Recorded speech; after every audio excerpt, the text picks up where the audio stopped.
सिद्ध्या सिद्ध्यो समो भूत्वा समत्वं योग उच्यते। इस श्लोक का संधि विच्छेद है योगस्थः कुरु कर्माणि संगम त्यक्त्वा धनंजय सिद्ध्य सिद्ध्यो समः भूत्वा समत्वं योग उच्यते।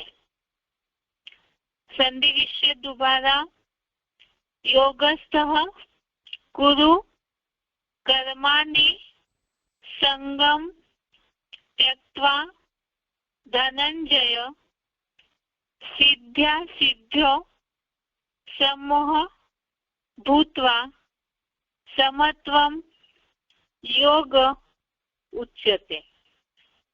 अभी शब्दों का अर्थ देखते हैं। धनंजय अर्थात हे ज्ञान धन जेता अर्जुन, संगम त्यक्त्वा अर्थात आसक्ति त्याग कर, योगस्थः अर्थात योगारूढ़ हुआ, सिद्ध्य सिद्ध्यो अर्थात सफलता असफलता में, सम भूत्वा अर्थात समान होकर, कर्माणि अर्थात कर्मों को, कुरु अर्थात कर, समत्वम अर्थात समत्व ही, योगः उच्यते अर्थात योग कहा जाता है। दोबारा शब्दों का अर्थ देखते हैं। धनंजय अर्थात हे ज्ञान धन जेता अर्जुन, संगम अर्थात संगम त्यक्त्वा अर्थात आसक्ति त्याग कर, योगस्थः अर्थात योगारूढ़ हुआ, सिद्ध्य सिद्ध्यो अर्थात सफलता असफलता में, समः भूत्वा अर्थात समान होकर, कर्माणि अर्थात कर्मों को, कुरु अर्थात कर, समत्वम अर्थात समत्व ही, योगः उच्यते अर्थात योग कहा जाता है। अभी श्लोक का अर्थ है हे ज्ञान धन जेता अर्जुन, आसक्ति त्याग कर योगारूढ़ हुआ, सफलता असफलता में समान होकर कर्मों को कर, समत्व ही योग कहा जाता है।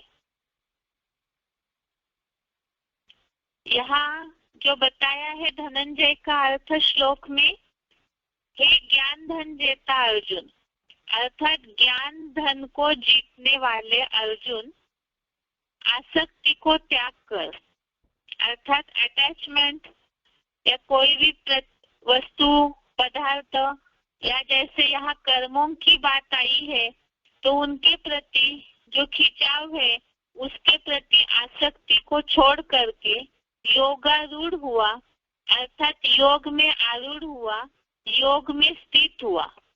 जो शब्द संस्कृत आया है योगस्थः अर्थात योग में स्थित हुआ, योग में आरूढ़ हुआ, सफलता और असफलता में समान होकर कर्मों को कर अर्थात जो भी कर्म कर रहे हैं उसमें सफलता मिले या असफलता दोनों में भी समान भाव होना चाहिए और इसे ही जो समान भाव को देखता है इसे ही योग कहा जाता है।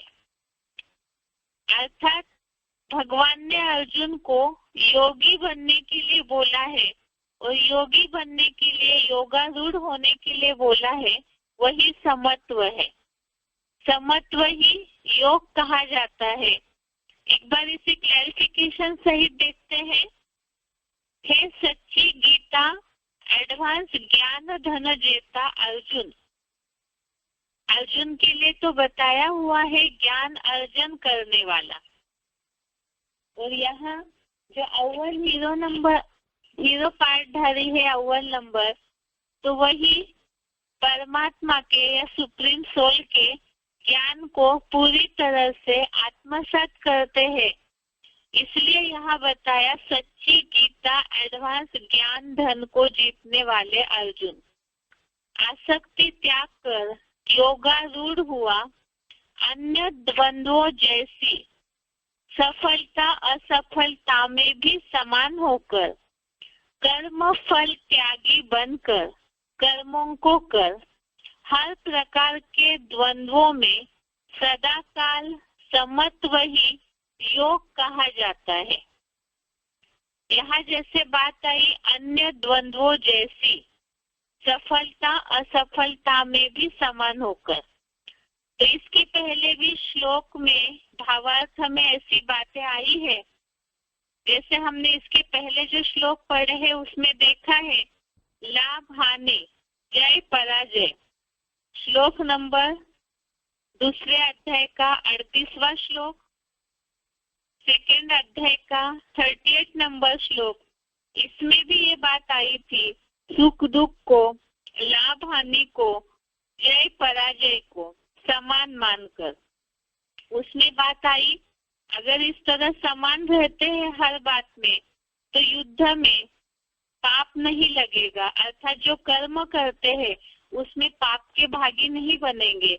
और यहाँ बताया आज के श्लोक में इस तरह के जो भी द्वंद्व है लाभ हानि सुख दुख जय पराजय, और आज के श्लोक में बताया है सफलता असफलता में भी समान होकर जो रहते हैं, अर्थात कर्म करते समय जैसे कल के श्लोक में आया, जो कल का श्लोक तो बहुत फेमस श्लोक है, लोग उसे जानते हैं कि कर्मों को करते जाना है, उसके फल की अपेक्षा नहीं रखनी है। और यहाँ यही बताया चाहे जो भी रिजल्ट मिले कर्म का उसके प्रति आसक्ति को त्याग कर समान हो करके कर्म फल का त्यागी बनकर कर्मों को कर, अर्थात जो कर्मों के फल की इच्छा रखते हैं और जो बोला हुआ है इच्छा कभी अच्छा नहीं बनने देती है। इसी अध्याय के आगे श्लोक में ये बात आई है जहाँ स्थिर बुद्धि वाले श्लोक है, 2 अध्याय का 55 श्लोक, 2 अध्याय का 55 नंबर श्लोक, इसमें एक बात आई है इच्छा मात्रम अविद्या की, सर्व कामनाओं को त्याग कर, अर्थात ही इच्छा मात्रम अविद्या बनना है। और ऐसे जो इच्छा मात्रम अविद्या अर्थात इच्छा की अविद्या हो जाए, और अव्यक्तवाणियों में भी बाप दादा ने बोला है इच्छाएं अच्छा बनने नहीं देती है, इसीलिए कर्म फल का अर्थात कर्मों का जो रिजल्ट निकलता है उसका त्यागी बनना है, उसके प्रति बिल्कुल ही त्याग भावना हो। ऐसे करके अगर कर्मों को करते हैं और हर प्रकार के द्वंद्वों में सदाकाल समत्व ही योग कहा जाता है, अर्थात कोई भी प्रकार की द्वंद्व वाली दुविधा वाली स्थिति में भी अगर मन बुद्धि का बैलेंस एकाग्र है, जैसे तराजू है, तराजू के दोनों पलड़े अगर एक ऊपर एक नीचे है, इसी तरह से मन बुद्धि की स्थिति भी लगातार ऊपर नीचे होती है, तो जो एकरस अवस्था बननी चाहिए वो नहीं बनेगी। और मन बुद्धि की ये जो ऊपर नीचे अवस्था है, आज दुनिया में लोग जिस बात में संघर्ष कर रहे हैं, जीवन के युद्ध में मानसिक टेंशन, मेंटल डिप्रेशन या अलग अलग प्रकार की बीमारियां आना, इस सब का कारण है फल की इच्छा रखना।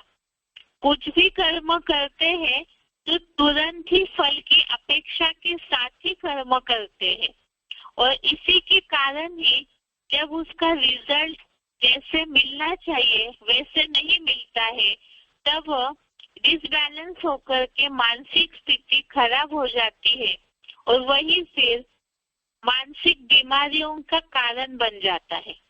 लेकिन यहाँ तो भगवान रूहानी सर्जन है, इसीलिए यहाँ पर ये बात समझाई है कि मन बुद्धि का जो कांटा है वो सदैव स्थिर रहे, बैलेंस में रहे, सफलता मिले असफलता मिले कर्मों में ऊपर नीचे होता रहे, तो भी अगर कर्मों के रिजल्ट की अपेक्षा नहीं रखेंगे और ऐसा जो समान भाव वाला है, योग में आरूढ़ हुआ, आसक्ति को त्यागा हुआ, वही योगी है और ऐसे समान भाव को ही योग कहा जाता है।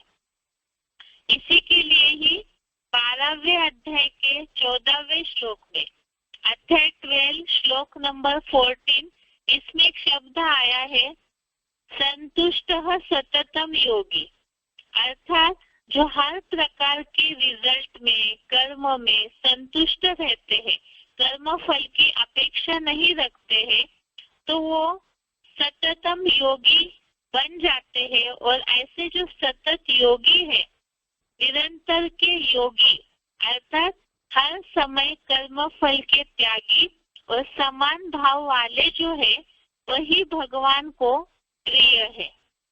इसीलिए ही यहाँ जो कुछ दिनों से हम श्लोक पढ़ रहे हैं, वो सारे ही श्लोक में कर्मों की बात आ रही है।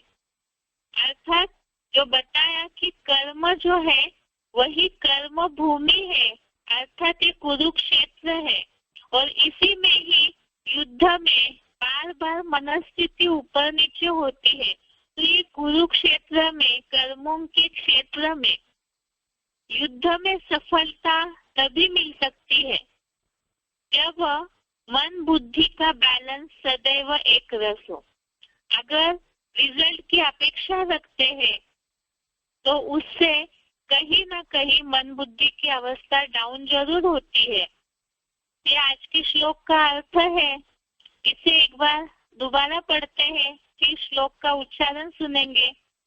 अर्थ है, हे सच्ची गीता एडवांस ज्ञान धन जेता अर्जुन, आसक्ति त्याग कर योगारूढ़ हुआ, अन्य द्वंद्वों जैसी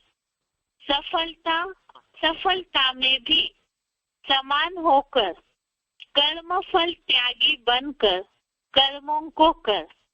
हर प्रकार के द्वंद्वों में सदाकाल समत्व ही योग कहा जाता है। अर्जुन को भी भगवान ने ये बात समझाई। यहाँ शब्द जो आया है ज्ञान धन जेता अर्जुन, अर्थात ज्ञान धन को जीत लिया, अपने में पूरा आत्मसात कर लिया है, ज्ञान अर्जन करने वाले अर्जुन है, तो उन्होंने ज्ञान धन को जीत लिया है।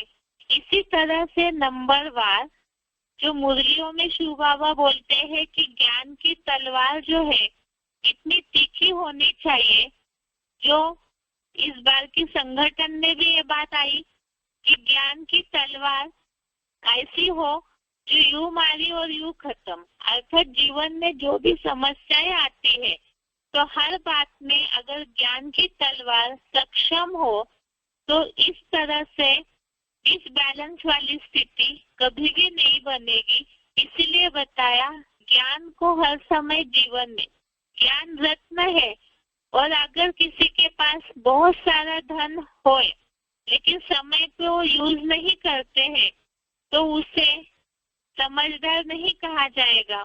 इसी तरह से यहाँ कर्म करते समय जो भी रिजल्ट होता है, ऐसे समय में मन बुद्धि डिसबैलेंस न हो, मन बुद्धि का संतुलन न बिगड़े। इसीलिए सफलता असफलता के समय, जैसे सफलता मिले तो बहुत खुश हो जाते हैं, अति की खुश हो जाते हैं, या असफलता मिलने पर दुखी हो जाते हैं, तो ऐसे समय में ही असंतुलन होने के कारण ही, एक रस अवस्था न रहने के कारण ही, ऊपर नीचे स्थिति न होने के कारण, जहाँ अवस्था ऊपर नीचे बार बार होते रहती है, तो उसके कारण ही याद की जो निरंतर अवस्था बननी चाहिए वो नहीं बन पाती है, अंतर पड़ते रहता है। और यहाँ इसीलिए बताया है ऐसे समान भाव में रह करके समत्व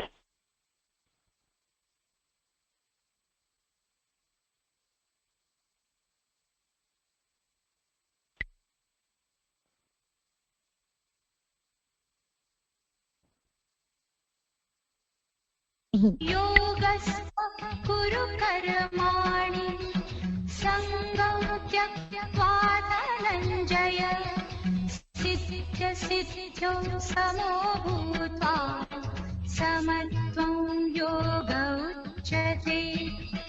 हे सच्ची गीता एडवांस ज्ञान धन जेता अर्जुन, आसक्ति त्याग कर योगारूढ़ हुआ अन्य द्वंद्व जैसी सफलता असफलता में भी समान होकर कर्मफल त्यागी बनकर कर्मों को कर।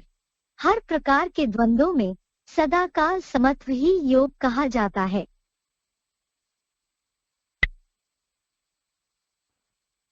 योगस्थः कुरु कर्माणि संगं त्यक्त्वा धनञ्जय सिद्ध्यसिद्ध्यौ समो भूत्वा समत्वं योग उच्यते।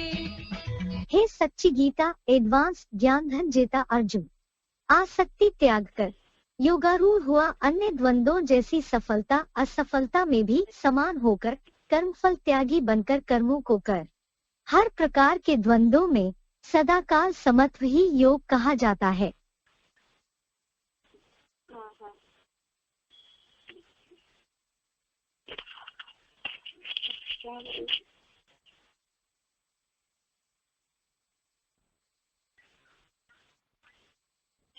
ठीक है। हाँ, अभी इस श्लोक से रिलेटेड कुछ पॉइंट है, उसे देखते हैं।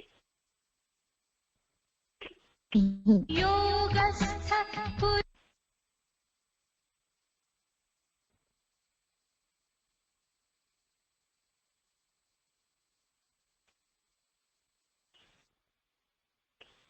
पॉइंट है जो यहाँ बताया हुआ है, समत्व ही योग कहा जाता है। अर्थात ही हर बात में एक रस अवस्था होनी चाहिए पुरुषार्थी जीवन में। इस युद्ध भूमि में पुरुषार्थी चल रहे हैं तो उसमें एक रस अवस्था होनी है, जिसके लिए ही कुछ अव्यक्तवाणी की पॉइंट्स है। अव्यक्तवाणी की डेट है 26 जनवरी 70, 26 जनवरी 70। पॉइंट है जब एक के रस में रहेंगे तो एक रस अवस्था में रहेंगे। अव्यक्तवाणी डेट 26 जनवरी 70। पॉइंट है जब एक के रस में रहेंगे तो एक रस अवस्था में रहेंगे। दूसरा पॉइंट है अव्यक्तवाणी का 27 मार्च 81, अव्यक्तवाणी डेट 27 मार्च 81। पॉइंट है एक रस अर्थात एक ही संपन्न मूड में रहने वाला, मूड भी बदली न हो।